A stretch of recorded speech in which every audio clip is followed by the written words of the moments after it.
If you have a book that's published by a small press, this small press is probably not going to put this on free days.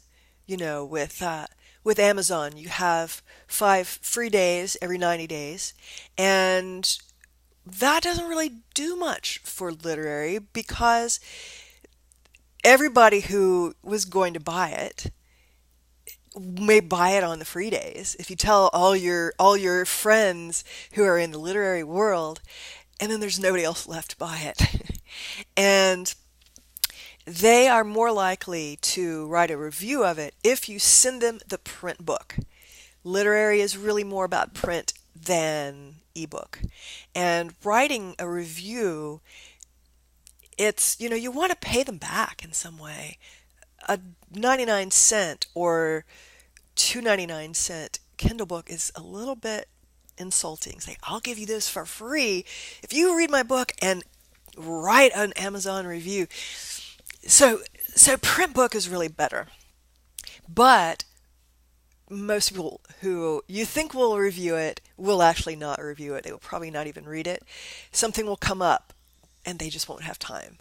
And, um, but, you know, that's the way it always is, right? You send out a lot of books and a few people review it. Now, you have to be sincere in this. You don't want to act like you like a writer's work and pretend like you're having a sincere conversation. And it's really just to get them to review your work. People can tell in the literary world, it's like a club. And if they like the way that your mind works in communications with them directly, for example, if you are going off in this imaginary tale, one night you just like contact them and you just both imagine like, what if this happened, and you just go back and forth and you tell the story and you've created this delightful thing. That person is going to feel like, oh, you're wonderful and people should read your work, and you're kindred spirits and you want to support them. It's the kind of thing that is very time consuming and you have to put your heart into it. You have to really mean it.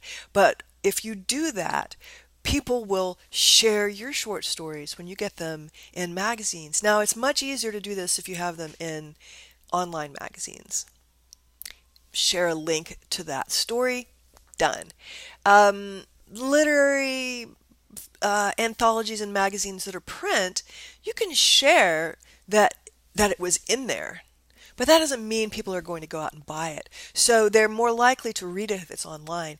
It may not get quite the degree of clout as a print one, but there are a lot of online ones that really are very highly reputed. So that works fine. Now, people talk about self-publishing.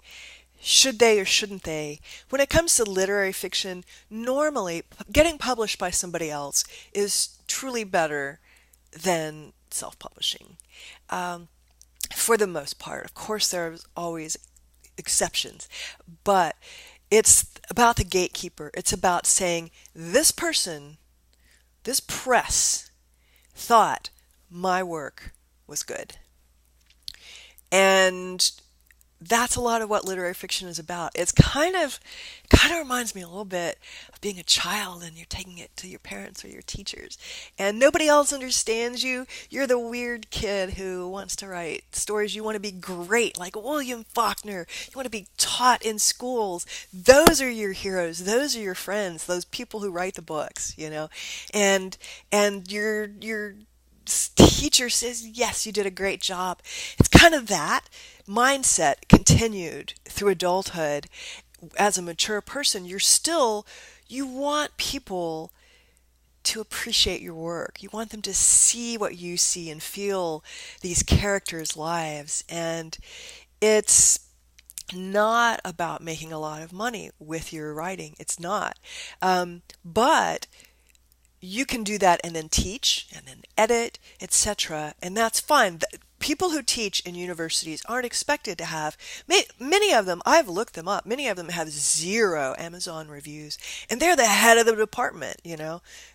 Seriously, like they've been writing this writing these books for years. They've been teaching for years. They're about to retire.